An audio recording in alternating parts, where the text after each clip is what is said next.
দেশবিরোধী ষড়যন্ত্রে সক্রিয় হওয়ার অপচেষ্টা করছে আত্মগোপনে থাকা আওয়ামী লীগের নেতাকর্মীরা। সারা দেশে ওয়ার্ড পর্যায়ে অরাজকতা তৈরি করতে দেওয়া হচ্ছে বিশেষ নির্দেশনা। এসব অপকৌশল বাস্তবায়নে বিশেষ দায়িত্ব দেওয়া হয়েছে গণ অভ্যুত্থানের মুখে দেশ থেকে পালিয়ে যাওয়া গাজীপুর সিটি কর্পোরেশনের সাবেক মেয়র জাহাঙ্গীর আলমকে। দেশের মধ্যে বিশৃঙ্খলা সৃষ্টি করতে নিজ কর্মী সমর্থকদের প্রস্তুত থাকতে নির্দেশনা দিয়েছেন তার এমন একটি অডিও রেকর্ড সম্প্রতি সোশ্যাল মিডিয়ায় ছড়িয়ে পড়েছে। আত্মগোপনে থাকা জাহাঙ্গীর আলমকে 11 মিনিট 9 সেকেন্ডের ওই অডিওতে দলের নেতাকর্মীদের প্রস্তুত থাকার নির্দেশনা দেওয়া হয়।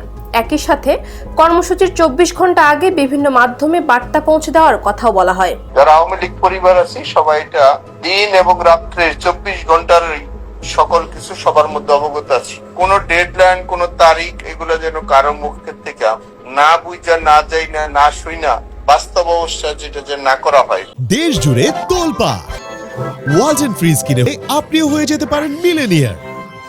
জাহাঙ্গীর বলেন, শুধু ছাত্রলীগের 36 লাখ নেতা থাকার কথা। আওয়ামী লীগের সব সহযোগী সংগঠন মিলে 1,72,00,000 নেতা পদে থাকার কথা ছিল। নিজের ওয়ার্ডে অন্য কেউ অবস্থান করে দিবে না বলে উস্কে দেন তিনি।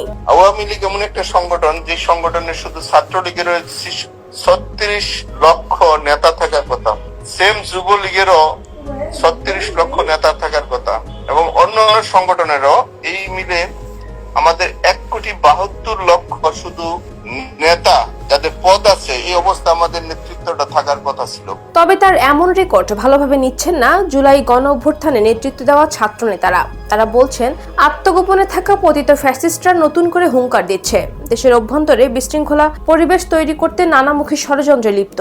তাদের এসব অপকর্ম ঐক্যবদ্ধভাবে প্রতিহত করতে হবে। জানতে চাইলে জাতীয় নাগরিক পার্টির যুগ্ম সদস্য সচিব মুশফিকুর সালেহীন জানান, তারা নানা ধরনের ষড়যন্ত্র ও চক্রান্তের সঙ্গে জড়িত। ঐক্যবদ্ধভাবে তাদের এই চক্রান্ত মোকাবেলা করতে হবে, নইলে তারা আত্মগোপনে থেকে অপরাধমূলক কাজ চালিয়ে যাবে এবং দেশে অরাজকতা তৈরি করবে।